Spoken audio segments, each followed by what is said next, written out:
Hi, my name's Bob Rongley, and I want to welcome you back to our video study guide for the most extraordinary life, discovering the real Jesus. In this episode, we're going to dig into chapter 4, a new kind of family. We're going to look at the kinds of synagogues in which Jesus taught, and we're going to see how Jesus, after he was rejected by his hometown and even his own family in Nazareth, left there and made his way down to the north shore of that beautiful lake we call the Sea of Galilee, and he came to the town of Capernaum. Back at his baptism, there were 5 guys who showed a real interest in Jesus, and 3 of them came from this town, this fishing town, Capernaum. We're going to see how Jesus returns there, teaches in the synagogue, and then, amazingly, we're going to see the remains of the very house of Simon into which Jesus was invited, and where Jesus began to show them a whole new way to be a family.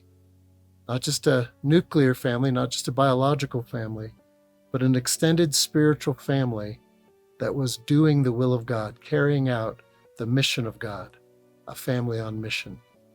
So come on, let's go to one of the most amazing sights, Capernaum on the Sea of Galilee. The Sea of Galilee is the beautiful freshwater lake that sits in the heart of Galilee, the northern part of Israel. It's fed by the melting snows that flow from the base of Mount Hermon. Capernaum was a medium-sized fishing town that sits on the north shore of the Sea of Galilee, a beautiful setting overlooking the lake and the mountains in the distance. And it was here that Jesus came to the synagogue where he taught, preached, healed, and delivered.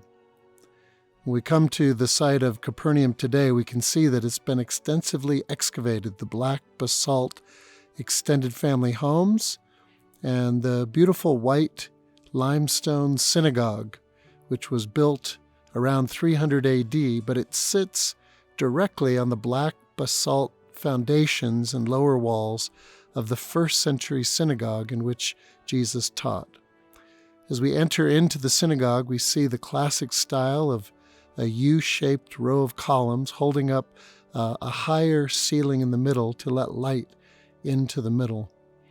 And this is where Jews would come on the Sabbath, sit in groups of their families, and listen to the law being read, to the rabbis expounding on the law, and worship and prayer would take place.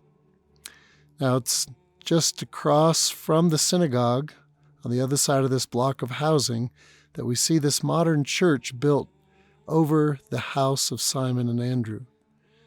As we take a closer look at these ancient homes, we can see that people lived not in single-family homes, but in extended family homes with multiple rooms built around a central courtyard. A doorway led from the street into that central courtyard. There was a clay oven in the corner. Here we can see a mixing stone, a grinding stone, one of the pillars holding up a porch roof, and 6 rooms surrounding this courtyard. Now, the house that is of special interest to us is the one that sits underneath this modern church. It's the first century home of a Jewish fishing family, and the archaeology has demonstrated that this is actually the house of Simon and Andrew. A Byzantine church was built over the ruins of that house, but for 300 years, this house was a place of Christian worship. As we look more closely, we can see here is the reconstruction of that house as it looked at the time of Jesus. The outer doorway giving access to the L-shaped courtyard in the middle, surrounded by these rooms. And here we can see the paving stones of that courtyard. Here we'll zoom in on the threshold of the doorway that led in from the outside, and then the steps which led up to the rooftop, which the 4 friends used to take their paralyzed friend to the roof. And here's the central room where Jesus centered his mission in Galilee. Well, now that we've seen how Jesus left his hometown of Nazareth and came down to Capernaum, this fishing village on the north shore of the Sea of Galilee, let's take a minute to reflect and discuss what all this means for us today. So go ahead, hit the pause button, and read Luke chapter 10, verses 1 through 12. When you're done, hit the play button.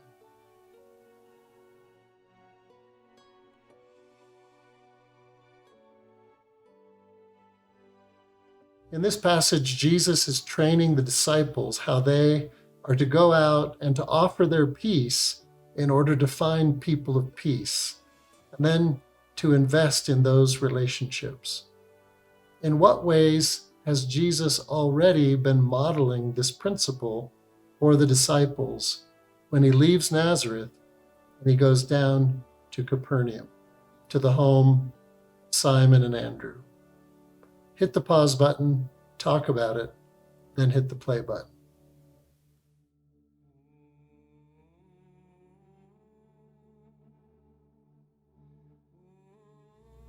So what would it mean for you to actively look for people of peace?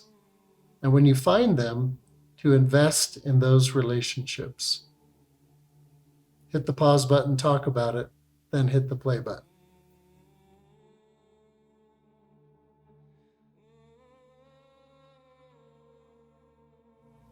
What would it mean for you to begin to invest in some people of peace and to show them the kingdom of God, as well as tell them about the kingdom of God? Hit the pause button, talk about it, then hit the play button.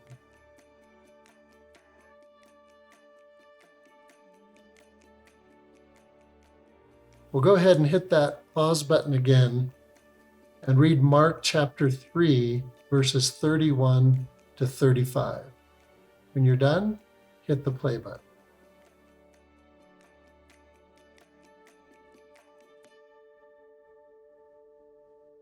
As you think about the way that Jesus defined his new family, who or what are you letting define and shape your understanding of family? Hit the pause button, talk about it, then hit the play button.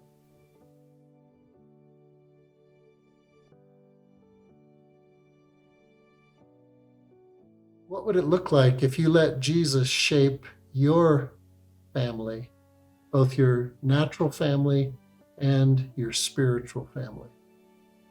Hit the pause button, talk about it, then hit the play button.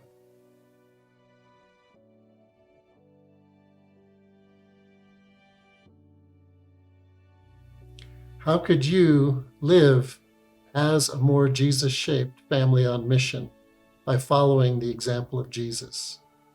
Hit the pause button, talk about it, then hit the play button.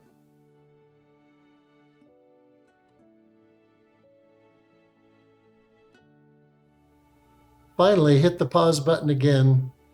Take a minute of silence just to listen and see if you can sense what it is that God is highlighting for you from everything that you've talked about. Write that down, and then take some time to talk together about what the next step of faith might be that Jesus is calling you to take.